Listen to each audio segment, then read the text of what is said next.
Welcome friends, दिन हो गया आज का 9 मार्च 2021 यानी कि मंगलवार का। और दोस्तों बात करते हैं आज के मुख्य समाचार, ताजा बड़े खबरें, breaking news headlines. Today breaking news के अंतर्गत देश और दुनिया की 30 बड़ी और महत्वपूर्ण काम की खबरें निकल कर आ रही है, जहां पर कर्ज माफी को लेकर बड़ी घोषणा सामने आ चुकी है। अब महिलाओं को रोडवेज में बस टिकट लेने की भी जरूरत नहीं है। इन राज्यों में दोस्तों बड़ी घोषणा की जा चुकी है। साथ ही माताओं, बहनों और विद्यार्थियों के लिए बड़ी घोषणा की गई है। किसानों के लिए बड़ी खबर सामने आ रही है। तो दोस्तों एक एक करते हुए जानते हैं देश और दुनिया की तमाम बड़ी और महत्वपूर्ण काम की खबरों की तरफ। ऐसे में बने रहेगा इस वीडियो के साथ आखिर तक। चलिए एक एक करते हुए शुरुआत करते हैं आज की पहली और बड़ी खबर से, जो कि किसान आंदोलन को लेकर जानते हैं। किसान महापंचायत में बोले टिकट, कृषि कानून वापस लिए जाने तक जारी रहेगा आंदोलन। जी हाँ, दरअसल भारतीय किसान यूनियन के राष्ट्रीय प्रवक्ता राकेश टिकैत का कहना है कि जब तक सरकार कृषि कानून वापस नहीं ले लेती तब तक किसान किसी भी कंडीशन में आंदोलन समाप्त नहीं करेंगे। और वहीं किसानों के लिए एक अच्छी खबर सामने आ रही है कि गेहूं की न्यूनतम समर्थन मूल्य पर खरीद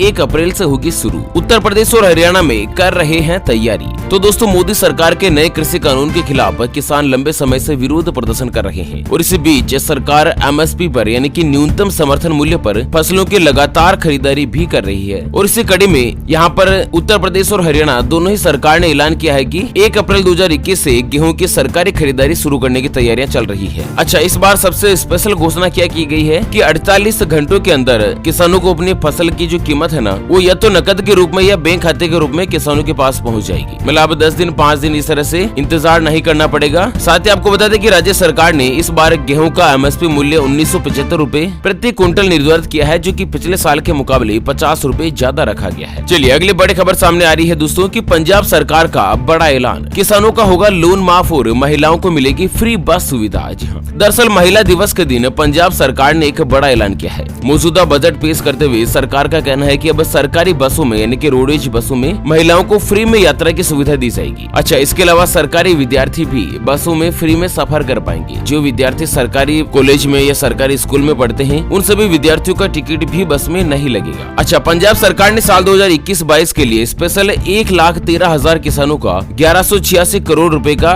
लोन माफ करने की भी बड़ी घोषणा करी है। मतलब दोस्तों किसानों का लोन माफ किया जाएगा। और वहीं बुजुर्ग व्यक्तियों को जो पेंशन मिलती है ना 750 रूपए 750 रूपए जी, जिसको बढ़ाकर 1500 रूपए प्रति महीने करने की बड़ी घोषणा की गई है। अच्छा, अगली खबर आ रही है कि बेटी की शादी पर सरकार देगी 51,000 रूपए का सगुन, बुजुर्गों की पेंशन में बढ़ोतरी। जी हाँ, दरअसल पंजाब राज्य विधानसभा में जो साल 2021-22 का बजट पेश हुआ था ना, उसमें कई योजनाएं पेश की गई है। पंजाब के मुख्यमंत्री अमरिंदर सिंह ने सरकार के मौजूदा कार्यकाल का यह आखिरी बजट बताया है। और राज्य में अगले साल के शुरुआती महीनों में चुनाव होने वाले हैं, जहाँ पर किसानों का कर्ज माफ करने को लेकर बड़ी घोषणा हुई है। और वहीं दोस्तों सरकार ने सगुन योजना के तहत बेटी की शादी के लिए पहले 21,000 रूपए की राशि दी जाती थी, उसे बढ़ाकर 51,000 रूपए करने का प्रस्ताव कर दिया है। आपको बता दें दोस्तों कि इस योजना के तहत सभी श्रमिकों की बेटियों की शादी के लिए सगुन दिया जाता है गवर्नमेंट की तरफ से, ठीक है ना। अच्छा, वहीं बेरोजगारों के लिए 48,989 लोगों को जल्द ही सरकारी नौकरी मिलेगी, इस तरह का भी एक बड़ा ऐलान हुआ। और वहीं महाराष्ट्र से भी बड़ी खबर आ रही है। महाराष्ट्र सरकार का महिलाओं को दिया बड़ा तोहफा, स्टाम्प शुल्क पर छूट और सरकारी बस में मिलेगी फ्री यात्रा। तो महाराष्ट्र सरकार ने भी विधानसभा में अपना बजट पेश किया। अच्छा, इस बजट के मौके पर महिलाओं को स्टाम्प शुल्क में 1% की छूट देने का ऐलान किया है। मतलब दोस्तों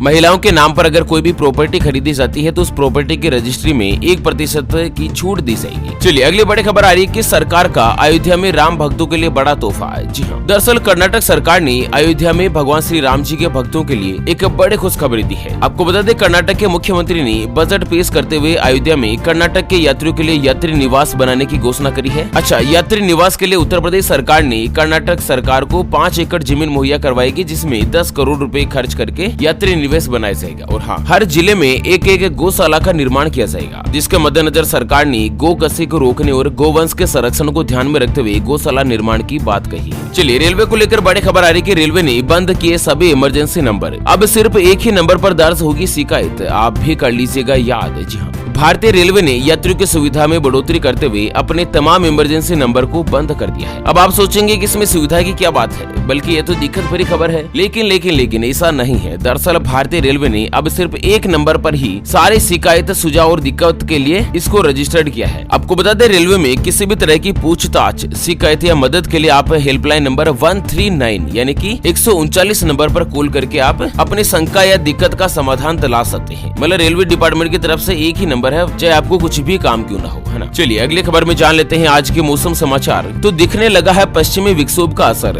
देश के इन हिस्सों में होगी गरज के साथ बारिश। मौसम विभाग की ताजा जानकारी आई सामने। आपको बता दें आज 9 मार्च के मौसम पूर्वानुमान की बात की जाए तो आज के दौरान पश्चिमी हिमालय राज्यों में हल्की से लेकर मध्यम बारिश और बर्फबारी की गतिविधियां जारी रह सकती है। और वहीं दक्षिणी तमिलनाडु के कुछ स्थानों पर जबकि दक्षिणी केरल में भी 1 या 2 स्थानों पर हल्की बारिश होने की संभावना है। और वहीं देश के उत्तर पश्चिमी, मध्य और पूर्वी भागों में दिन और रात के तापमान सामान्य से लेकर ऊपर बने रहेंगे, है ना। चलिए गुजरात से बड़ी खबर है कि गुजरात में कच्छ में महसूस हुए भूकंप के झटके, 3.2 पर रही तीव्रता। तो दोस्तों कल सोमवार सुबह गुजरात के कच्छ जिले में भूकंप के झटके महसूस किए गए और भूकंप की जो तीव्रता है वो रिक्टर स्केल पर 3.2 रही है। हालांकि इस भूकंप से किसी भी तरह के नुकसान की कोई भी आशंका दिखाई नहीं दे रही है। और वहीं देश की राजधानी दिल्ली में भी भूकंप के झटके महसूस किए गए हैं। चलिए इसी के साथ दोस्तों अगली बड़ी खबर में जान लेते हैं आज के सराफा बाजार के ताजा भाव। तो दोस्तों सोने की कीमत 122 रूपए हुई सस्ती, 44,114 रूपए प्रति 10 ग्राम पर सोना पहुंच गया है 122 रूपए सस्ता होकर, है ना, प्रति तोला 44,114 रूपए। जबकि अगर चांदी की बात की जाए तो चांदी 587 रूपए महंगी हुई है। और दोस्तों महंगी होकर चांदी का जो ताजा भाव है वो 65,534 रूपए प्रति किलोग्राम पर पहुंच गया है। चलिए कोरोना वायरस को लेकर अब दिल्ली से बड़ी खबर आ रही कि दिल्ली में कोरोना टीकाकरण ने बनाया रिकॉर्ड, एक दिन में 35,700 से ज्यादा लोगों को लगी वैक्सीन। तो देश की राजधानी दिल्ली में कोरोना मामलों की बात करें तो पिछले 24 घंटों में 239 नए कोरोना मामले सामने आए हैं और 309 व्यक्ति कोरोना वायरस के चलते ठीक हुए हैं। चलिए टीकाकरण की अगर बात करें तो दोस्तों पिछले 24 घंटों में 35,700 से ज्यादा लोगों को कोरोना वायरस की वैक्सीन दी जा चुकी है। और दोस्तों मुख्यमंत्री ने बड़ी घोषणा करी है कि बहुत ही जल्द दिल्ली में कोरोना वायरस का टीका बिल्कुल फ्री में लगाया जाएगा। मौजूदा स्थिति में दोस्तों प्राइवेट हॉस्पिटल में 250 रूपए जबकि सरकारी अस्पताल में ही फ्री में कोरोना वायरस का टीका लगाया जा रहा है। हालांकि बड़ी खबर यह भी आ रही कि 8 राज्यों में कोरोना ने बढ़ाई रफ्तार, अकेले महाराष्ट्र में सबसे ज्यादा 11,141 नए मामले आए सामने। तो दोस्तों पिछले 24 घंटों में 86% मामले जो है ना अकेले 6 राज्य जिसमें महाराष्ट्र, केरल, कर्नाटक, पंजाब, गुजरात और तमिलनाडु शामिल है, जहां पर कोरोना वायरस के संक्रमण के मामले सबसे ज्यादा चल रहे हैं। अगर आप भी इन 6 राज्यों में रहते हैं तो दोस्तों सावधान हो जाएगा। वैसे हालांकि आप कौन से राज्य में रहते हैं एक बार बताना जरा वीडियो के नीचे कमेंट बॉक्स में। चलिए अगली खबर आ रही है कि अंतर्राष्ट्रीय महिला दिवस पर SBI का बड़ा तोहफा, होम लोन की ब्याज की रेट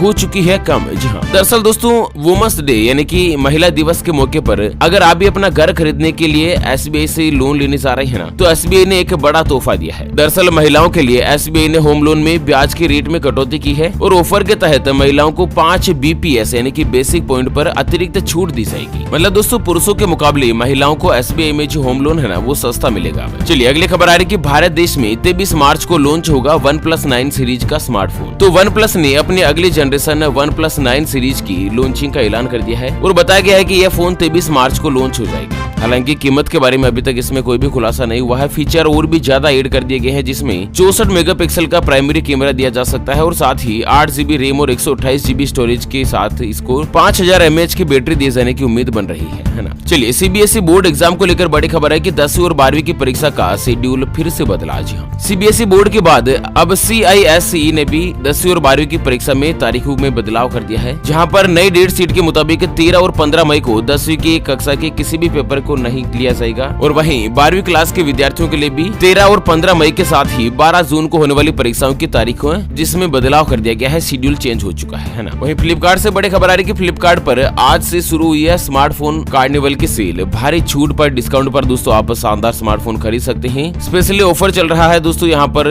आप स्पेशल डिस्काउंट पर मोबाइल फोन वगैरह जो खरीद सकते हैं। चलिए पश्चिम बंगाल से अगली खबर सामने आ रही है। TMC के 5 विधायक बीजेपी में हुए शामिल, ममता ने काट दिया था टिकट। तो पश्चिम बंगाल विधानसभा चुनाव से पहले ममता बनर्जी को बड़ा झटका लगा है। सोमवार को TMC के शीतल कुमार सरदार सहित 5 विधायक जो है वो दोस्तों भारतीय जनता पार्टी में शामिल हो गए हैं और इस बार इन 5 विधायकों को टिकट नहीं दिया गया है TMC में। आपको बता दें इस बार पश्चिम बंगाल में 27 मार्च से 8 चरण में विधानसभा के चुनाव होने जा रहे हैं, जहां पर भारतीय जनता पार्टी जो है ना वो दोस्तों जिस तरह से लोकसभा चुनाव में उसको शानदार जीत मिली थी तो वहीं से उत्साहित होकर सरकार बनाने का सपना देख रही है बीजेपी। ओके फ्रेंड्स, और इसी के साथ अंत में एक नजर डाल लेते हैं हमेशा की तरह आज के माइंड क्विज यानी कि गिवे वाले सवाल की तरफ। तो दोस्तों आज का माइंड क्विज वाला सवाल आप स्क्रीन पर देख पा रहे हैं। महात्मा गांधी जयंती कब मनाई जाती है? जी हाँ दोस्तों, दोबारा सुन लीजिएगा, गांधी जयंती कब मनाई जाती है? ऑप्शन ए 2 अक्टूबर के दिन, ऑप्शन बी 30 मार्च के दिन। तो फटाफट से लिखना है क्वेश्चंस का सही जवाब इस वीडियो के नीचे कमेंट बॉक्स में, और हाँ, सही जवाब देने वाले किसी एक खास कमेंट्स को सेलेक्ट किया जाएगा हमारी ओपीएस न्यूज टीम की तरफ से, और उसे दिया जाएगा एक 84 दिन वाला मोबाइल रिचार्ज बिल्कुल फ्री। चलिए इसी के साथ फिलहाल वीडियो को यहीं पर देते हैं विराम, फिर से होंगे हाजिर एक और नई और ताजा तरीन ब्रेकिंग न्यूज हेडलाइंस के साथ। तब तक के लिए जय हिंद, जय भारत, वंदे।